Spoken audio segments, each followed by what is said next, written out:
So this initiates a one-on-one instant messaging, a chat functionality which is inbuilt into the system, right? Uh, what I'll also do is I'll make some calls right now, and I'll go into an aux mode. I can also make Maya go into an aux mode or change the status of the Maya from the supervisor module itself. So if you see here, I'll just put her into a meeting and training, and she straight away goes into a meeting and training, right?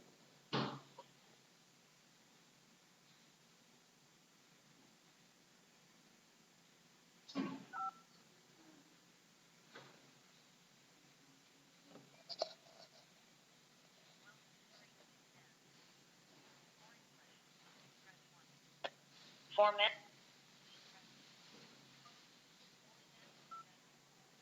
Customer service officer, press 0. Please wait while we transfer you to agent.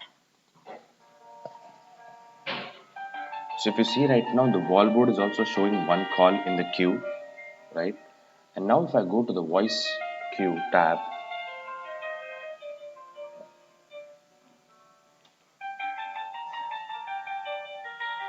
I can also see one more call waiting in.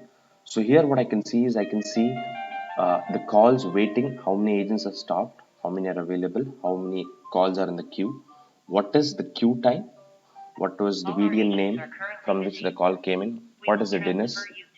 This DNS is nothing but the call number by the customer, right? And what I'll also do is I'll put one more call into the queue.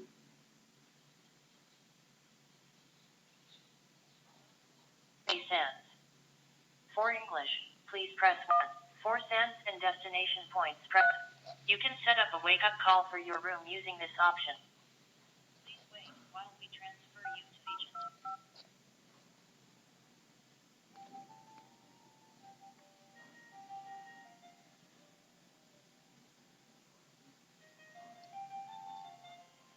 Sends. For sends and room reservations, please press 0. Please wait while we transfer you to agent. So I've made another call, and if you notice, a second call has also come in, and I can see the call has come in from this number 913455015. The customer has dialed 6025, and the VDN name is also the same, and this is the queue time, right? So as a supervisor, even if I'm not in an available mode right now, I can pick this call just by selecting this option, right? So if I figure out that, hey, 913455015 is an important customer, I can click on this pull and the call will be pulled to me, right? And if you notice, I've got the call along with all the customer details, and I can cherry pick the call. Now, if you go back to the voice queue, you will see that there's only one call in the queue and the second call has gone away, right? Now, there can be cases that I'll just disconnect this call, right? So the moment I become available also, the call will be gone from this queue. If any agent becomes available, so what I'll do right now is I'll make Maya available, right? So the moment Maya becomes available, the second call which is waiting in the queue, or rather the first one which came into the queue, will also be transferred to Maya, right? So if you notice over here, Maya has also got the call, and the call also has been pushed to Maya, correct? So basically, there are two ways to do this. One is every call will be actually reflected in the cherry pick, and if you see right now, in the voice queue there are 0 calls. In the voice queue there are no calls available right now.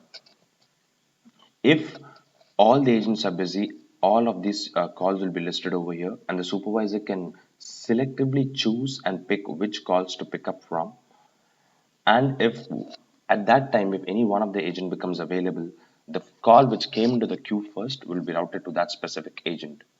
Over here, if you see as a supervisor, I can also see the active interactions for Maya.